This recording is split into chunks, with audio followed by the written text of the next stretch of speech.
ലോക്സഭാ തെരഞ്ഞെടുപ്പ് പുരോഗമിക്കുമ്പോൾ ബി.ജെ.പിക്ക് പ്രതിസന്ധിയായി ഹരിയാന. സംസ്ഥാനത്തെ 3 സ്വതന്ത്ര എം.എൽ.എമാർ ബി.ജെ.പി സർക്കാരിനുള്ള പിന്തുണ പിൻവലിച്ചതോടെ സർക്കാർ രാജിവെക്കണമെന്ന ആവശ്യം ശക്തമാണ്. നയാബ് സിംഗ് സൈനി മുഖ്യമന്ത്രി സ്ഥാനം രാജിവെക്കണമെന്ന് ജെ.ജെ.പി ആവശ്യപ്പെട്ടു. ലോക്സഭാ തെരഞ്ഞെടുപ്പ് നടക്കുന്ന സാഹചര്യത്തിൽ ബി.ജെ.പിക്ക് വലിയ തലവേദനയാവുകയാണ് ഹരിയാന. 3 സ്വതന്ത്ര എം.എൽ.എമാർ ബി.ജെ.പി സർക്കാരിന് പിന്തുണ പിൻവലിച്ചതിന് പിന്നാലെ സർക്കാർ രാജിവെക്കണമെന്ന ആവശ്യം ശക്തമാകുന്നു.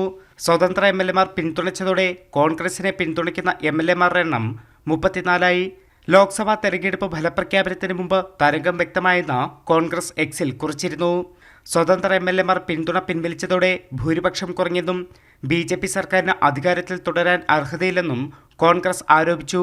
സർക്കാരിന് അധികാരത്തിൽ തുടരാൻ ധാർമ്മികതയില്ലെന്നും സായബ് സിംഗ് സൈനി മുഖ്യമന്ത്രി സ്ഥാനം രാജിവെക്കണമെന്നും ജെ.ജെ.പി നേതാവ് ദുഷ്യന്ത് ചൗട്ടാല ആവശ്യപ്പെട്ടു.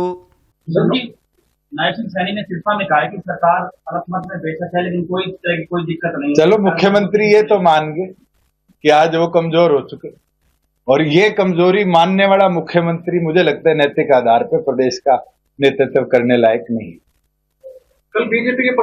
സർക്കാരിനെ ഹരിയാനയിലെ ജനം പാഠം പഠിപ്പിക്കുമെന്നും സംസ്ഥാനത്ത് രാഷ്ട്രപതി ഭരണം ഏർപ്പെടുത്തണമെന്നും കോൺഗ്രസ് അധ്യക്ഷൻ ഉദയ് ഭാൻ ആവശ്യപ്പെട്ടിട്ടുണ്ട്.